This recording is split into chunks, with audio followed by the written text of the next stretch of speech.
Thinking about trying out a matchmaking site but don't want everyone to know you're looking? Especially not your well-meaning auntie whose mission is to push her perfect match at every family meeting? At halfourdeen.com, your profile is only visible to paying members of our site, people who are here for the same reason you are, to find their ideal match for marriage. So you can post your profile and browse with confidence, without dear auntie peering over your shoulder. halfourdeen.com, where your profile is safe from prying eyes. If you set up two rooms, one with men, one with women, you'll notice that there's two different types of conversations going on. In the male room, you'll notice that there's a lot of male. Come on, Alice, I'm joking around. Okay. In the men's room, there are toilets. You get it? Men's room, like restroom. Come on, this is serious. Okay. In the room where the men are in, you're more likely going to hear conversations about information and facts. In the room where the women are in, you're more likely going to hear conversations about the relationships of different things. For example, in the guy room, they might be talking about this car that has 26.5 miles per gallon, and that's about a 14% reduction in torque, but it has this much more increase in horsepower and this and that, and then all these informational stats, and then they say you can save this much money if you drive at this amount of speed, etc., etc., etc. For many women, this kind of conversation isn't very interesting. But for many men, this conversation is interesting because it's information and it's accurate. And it wouldn't be interesting if information was inaccurate, like if someone came in and said, this car has 1,000,000 horsepower. For many women, the conversation doesn't have to be about technical data to make it interesting, and it doesn't have to be accurate. In the girls' room, they may be having a conversation about a car as well, but a girl can say something like, wow, I've been driving this car and it's fantastic, has great gas mileage.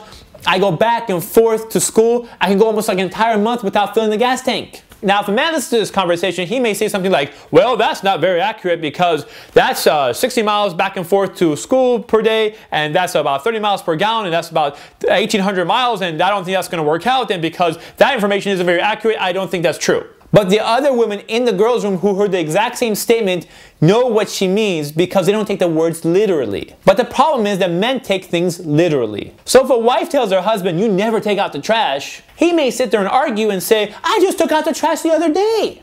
The issue is that he takes the words always and never literally. Women can shuffle these words around with each other because they know other women know what they mean. Like, they don't literally mean always and never every time they say always and never, but sometimes they can mean always and sometimes they can mean never.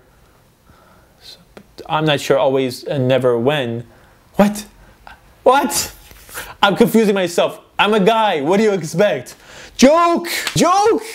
My point here is that if you're trying to avoid miscommunications and arguments with your husband, remember that he remembers and understands things in a certain way by information and facts. So when you say things to him, he by default will take things literally. So if you don't mean it literally, kind of remind him if you get that expression.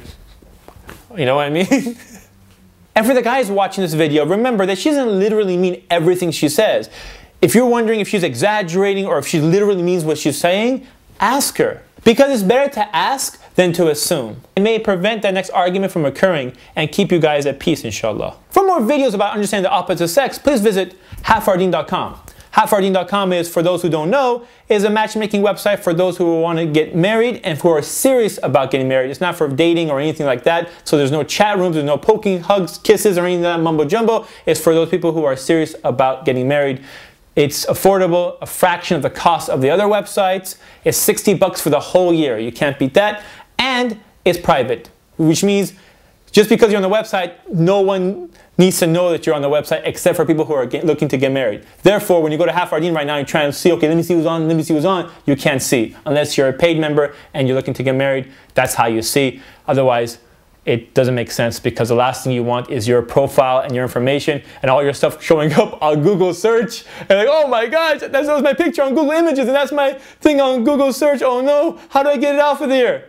I don't think so. With Half Our Deen, you don't have to worry about that stuff because it's private. The entire website's private. Sorry about that. That was a long plug. Actually, so was this.